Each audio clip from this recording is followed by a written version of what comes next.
remove the gasket carefully from the block.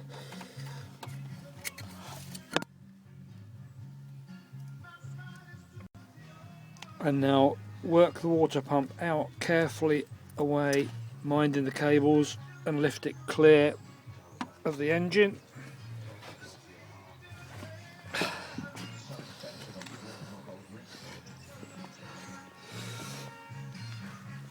And then next job is to remove the plastic housing that the water pipes clip onto. You'll need Torx keys, or they are Torx keys to come off of there, and an M8 socket to take the water pipe connector off. Okay, at this stage make sure you've got the right pump to replace. Okay, you see the bleed valve on the top, bleed valve just there. When you refit it, undo that, let the water bleed out, and then tighten it up. And you can see on the front where we had to remove the power steering pump off of the spline. You can see the spline there. The pump should just come off of that, moving it away in that direction. Okay, we've removed the pump cover off of the old pump and wiped it clean, and fitted the new rubber gasket into the groove, making sure it's not twisted, not stretched, and fits nicely into the groove. Okay, and then that can be offered onto the pump and located. Okay, so now it's just a case of putting the Torx screws back in, torquing that up, fitting the old water pipe to the new pump, and also remember to put the new O seal over the drive shaft as shown in the leaflet.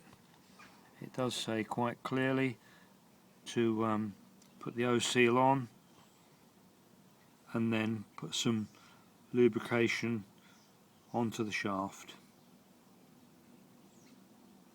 And then once you've done that, remember to put the hose clip on, although you might want to leave it off until you've actually got the pump fitted, but put the hose clip on before you try and push the hose on, the big hose.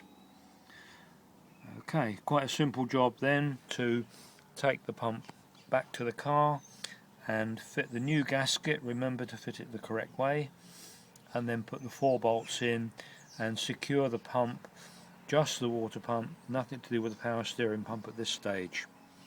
Okay, once you've got that done, you could connect the hoses up, ready to be refilled. Okay, so when you've taken the pulley off of the old pump, put the pump away, drop the pulley onto the new pump and put the 3 screws in.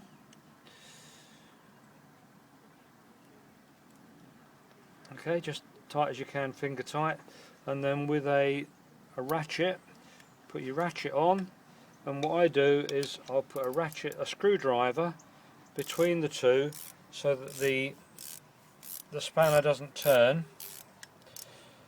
Okay, and then you can tighten the pulley up, move round to the next one,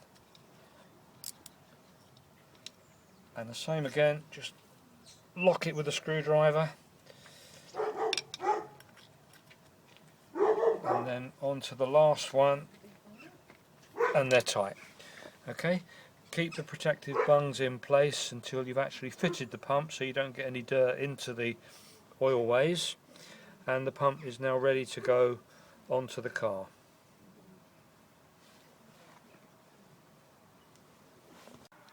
Okay, so you can now see the power steering pump fitted, power steering pump being this one, water pump behind it, water pipes all connected, and still got the plugs in to stop any debris or muck getting into the oil system for the pump. I've also put the auxiliary drive belt on, or the water pump stroke power steering pump drive belt, and the tensioning of this is just off of this quarter drive bar, where you can actually move the tensioner quite simply by just twisting by pushing the bar up like that. Make sure the belt is on the correct position within the pulley. Make sure it's not overlapping on one edge of it, and all you need to do is just take your socket out of the, or take your drive bar out of the square hole like so, and the belt is automatically tensioned to the correct level. Okay, next job is to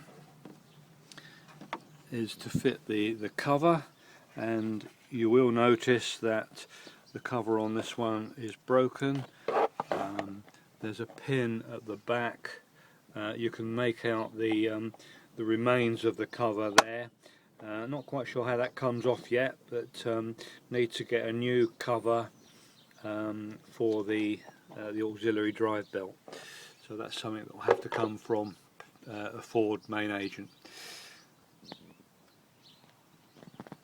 Okay, next job is to refit the EGR pipe, and you can see the pipe there. I haven't taken it right out, I've just managed to move it out of the way sufficiently for me to actually get to the pump easier. Okay, so just moving along here, there is a plate which fits onto the one of the valve bodies there. Make sure that is in the right place when it goes back in. Make sure it's hooked right over. You can see that it actually just hooks on. Okay, so make sure that is in place, and then offer the pipe back into position. Okay, there, and following it round to the other end. It's right down behind the air pipes down there, which you can't really see, but there are two, I think they were M8 bolts on that pipe, and on this end there's two M8 nuts. So I think that's pretty much it. All I've now got to do is to reconnect the power steering pipes, and then fill it up.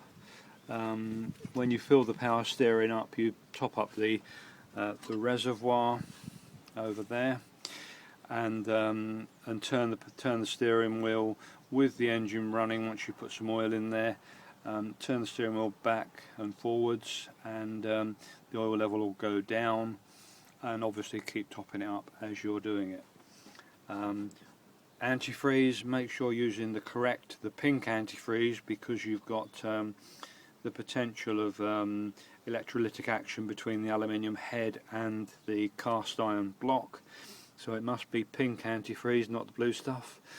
And that's about it.